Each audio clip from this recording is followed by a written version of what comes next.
when there was discussion involved the Occupy Wall Street movement, Bill Handel made the remark, "It's my tribe that controls Wall Street. Why should I be upset?"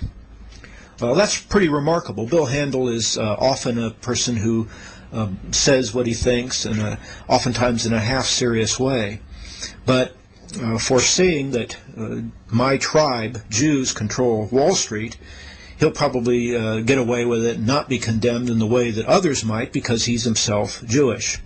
Just on a personal level, I was a guest on of Bill Handel some years ago when he was first starting out his career in Southern California. And I was on for an hour on a radio show, or maybe 2 hours on KFI. So I have some personal involvement with him. But in fact, Jews do have a very large, even dominant position on Wall Street, a fact that has been noted even by some Jewish scholars.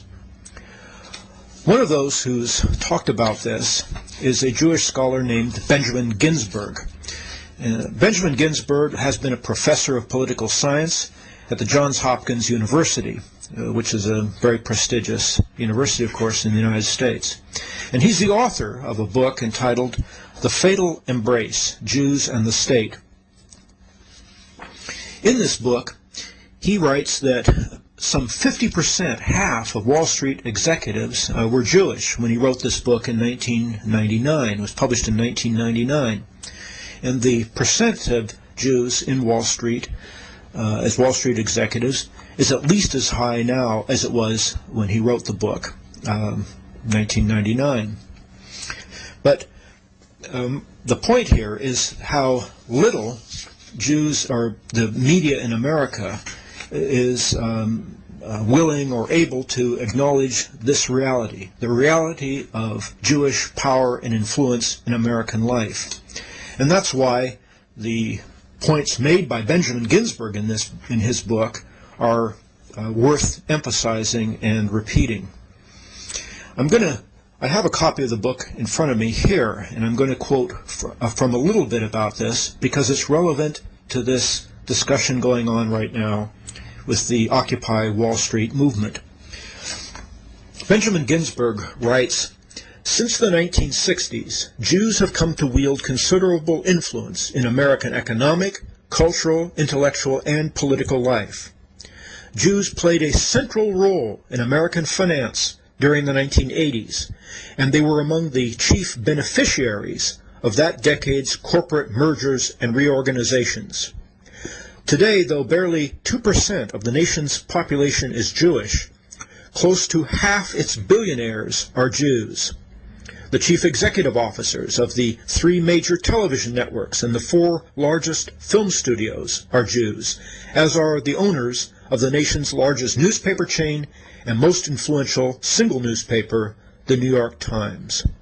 In the late 1960s, Jews already constituted 20% of the faculty of elite universities and 40% of the professors of elite law schools. Today, these percentages doubtless are higher."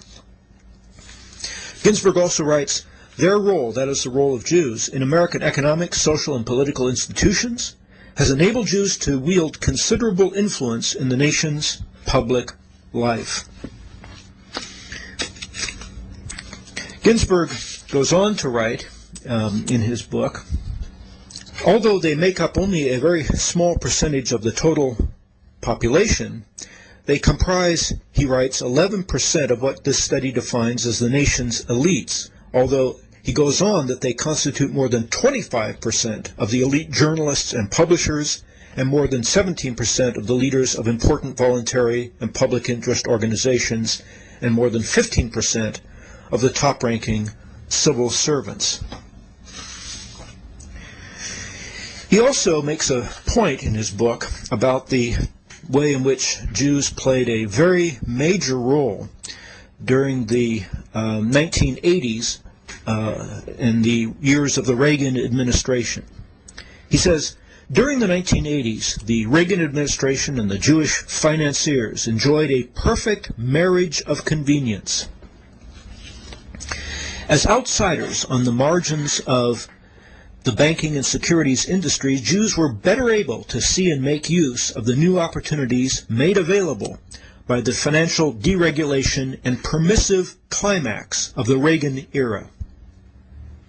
He said, he goes on, the Jews honed the art of risk arbitrage, another field snubbed by WASP Wall Street.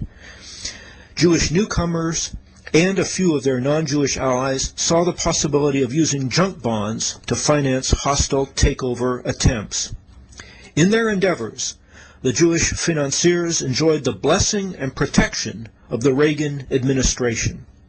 The administration courted the financiers and protected them from a hostile Congress. Indeed, the Jewish financiers were treated by the administration and the Securities and Exchange Commission as valuable advisors and political allies. For example, Ivan Boesky and Michael Milken, who parenthetically later went to jail, were frequently invited to participate in Securities and Exchange Commission-sponsored conferences and advisory panels to discuss the securities industry and to offer their views regarding the economy and the state of corporate and public finance. Well, the point here is that is the taboo around the entire issue of Jewish power and influence in our society, and how reluctant the mass media is in America, and of course American politicians, to acknowledge this reality. But politics is, above all, a question of power in any society. And in our society, acknowledging this power, much less dealing with it in a forthright way, is almost taboo. But that in a healthy society, there is an acknowledgement and awareness of power and of who carries it out, and a holding of an accountability of those who exercise real power. In recent weeks, also in the news, there's been a great deal of reporting about an amazing claim made by Attorney General Holder that a plot by Iran to assassinate a Saudi Arabian ambassador to the United States was uncovered and foiled. The claim made by the Obama administration has been widely discussed and has been seized upon by those who are hostile, of course, to Iran already, to renew and to make louder their calls for war against Iran or new measures against Iran. But the claims by the Obama administration about this alleged Iran assassination plot have raised some very grave questions.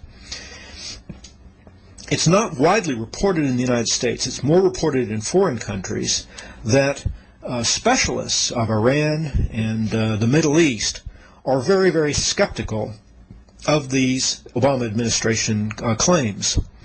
The Christian Science Monitor, which is one of the more informed and prudent newspapers in the United States, reports, and I'm quoting, Iran specialists who have followed the Islamic Republic for years say that many details in the alleged plot just don't add up.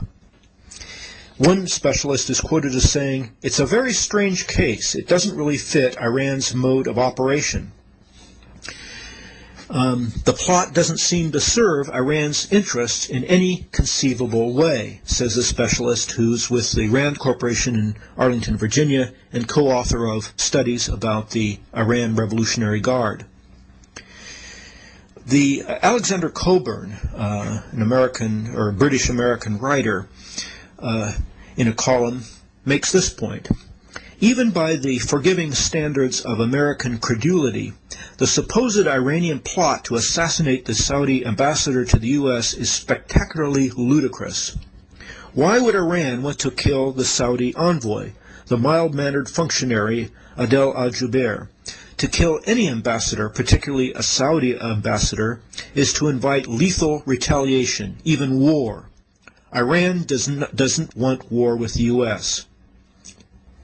The question is why the U.S. government should nail its colors so firmly to the mast of this purported